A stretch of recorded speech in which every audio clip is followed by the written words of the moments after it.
Garuda Express, an international courier service. Tamil hero Sarath Kumar Telugu ప్రేక్షకులకు బాగానే పరిచయం.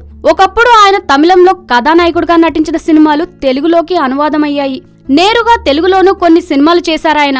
గ్యాంగ్ లీడర్ లో చిరంజీవికి అన్నయ్యగా ఆయన చేసిన పాత్రను ఎవరూ మర్చిపోలేరు. అలాగే బన్నీలో అల్లు అర్జున్ తండ్రిగాను మెప్పించారు. ఆయన చాన్నాళ్ల తర్వాత తెలుగులో నటించిన సినిమా నేనో రకం. ఈ నేపథ్యంలో తెలుగు మీడియాతో మాట్లాడుతూ ఆయన ఆసక్తికర విషయాలు చెప్పాడు.